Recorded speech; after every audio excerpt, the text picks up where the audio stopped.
Setiap tanggal 17 Agustus kita selalu memperingati Hari Kemerdekaan Bangsa Indonesia.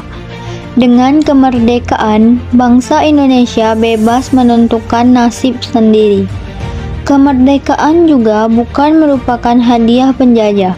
Bangsa Indonesia berjuang melalui berbagai cara dan berbagai pengorbanan untuk mencapai kemerdekaan. Dari Rengas Dengklok sampai ke Pegangsaan Timur.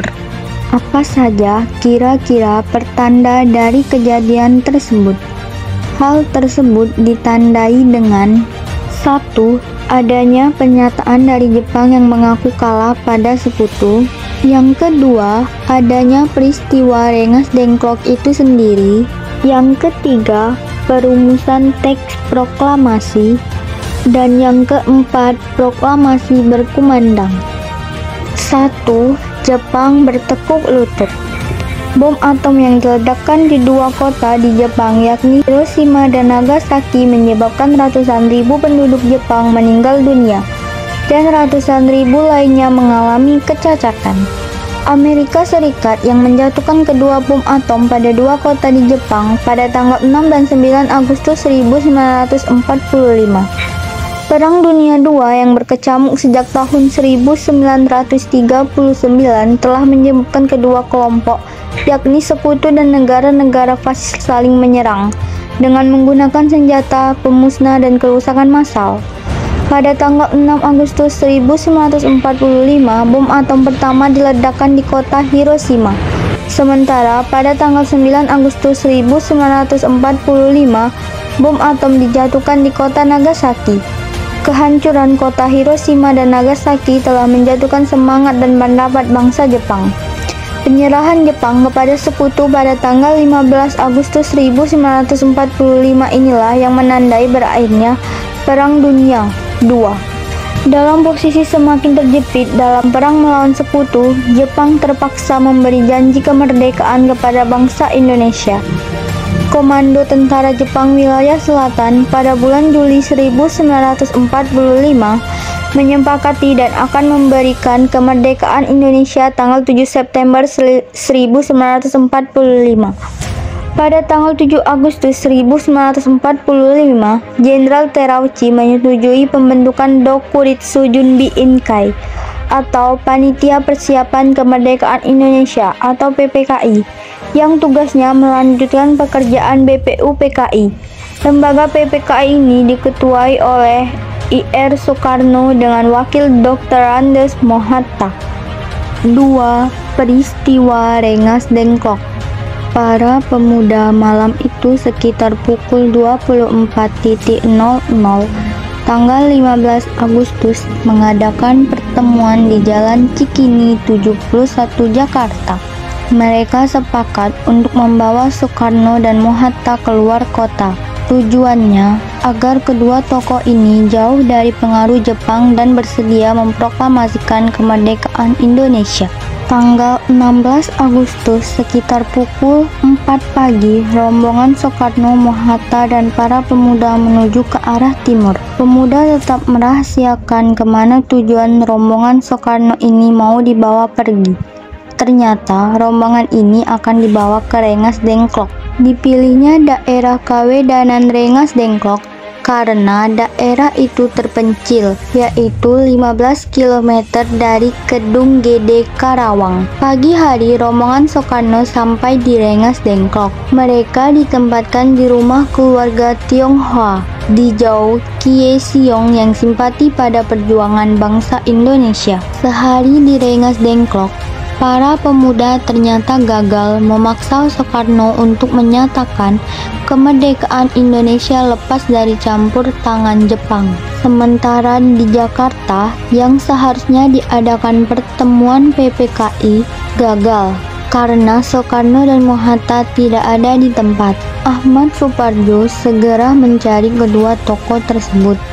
Akhirnya, setelah terjadi kesepakatan dengan Wikana Ahmad Soebarjo, ditunjuk dan diantarkan ke Rengas Dengklok oleh Yusuf Kunto. Ahmad Subardjo tiba di Rengas Dengklok. Ahmad Subardjo berjanji bahwa proklamasi kemerdekaan akan diumumkan pada keesokan harinya selambat-lambatnya pukul 12 siang. Ahmad Subardjo memberi jaminan nyawa dirinya kepada golongan muda. Dengan jaminan itu, maka Sodanco Subeno mewakili para pemuda mengizinkan Subardjo untuk bertemu dan membawa pulang bersama Ir Soekarno, Dr. Randos Mohatta, dan rombongan kembali ke Jakarta. Petang itu juga Soekarno dan rombongan kembali ke Jakarta. 3. Perumusan teks proklamasi. Rombongan Soekarno segera kembali ke rumah Laksamana Maeda di Jalan Imam Bonjol nomor 1. Para tokoh-tokoh nasionalis berkumpul di rumah Maeda untuk merumuskan teks proklamasi. Setelah berbicara sebentar dengan Soekarno, Mohatta, dan Ahmad Subardjo, Laksamana Maeda minta diri untuk beristirahat dan mempersilahkan para pemimpin Indonesia berunding sampai puas di rumahnya. Di ruang makan Maeda dirumuskanlah naskah proklamasi kemerdekaan Indonesia. Soekarno pertama kali menuliskan kata pernyataan proklamasi.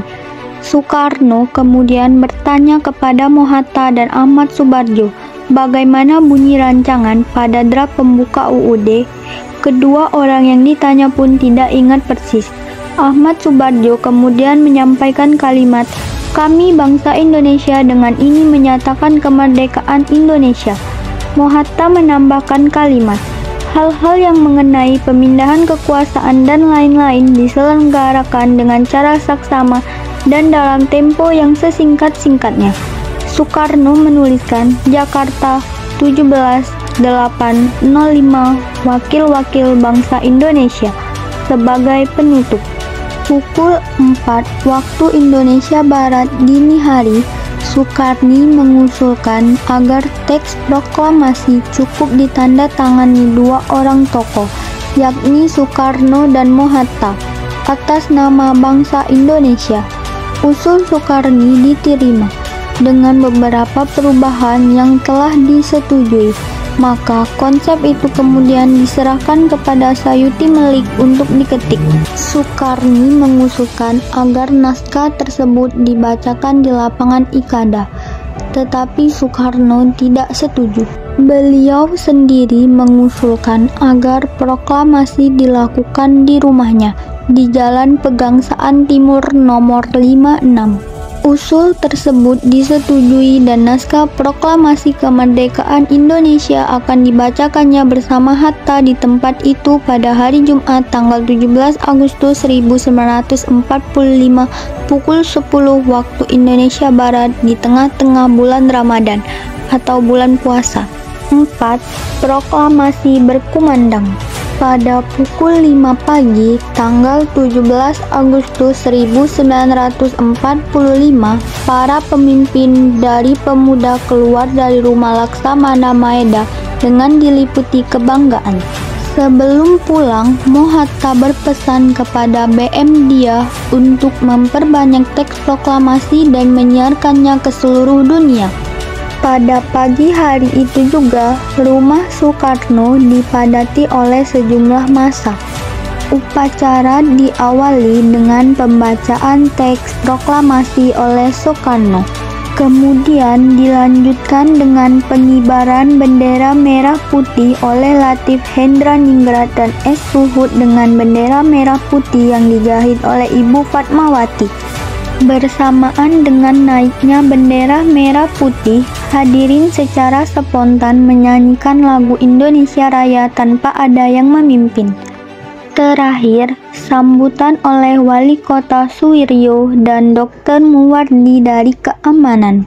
Sekitar pukul 11 waktu Indonesia Barat, upacara selesai. Berakhirlah peristiwa proklamasi kemerdekaan Indonesia. I've been searching for this all my life.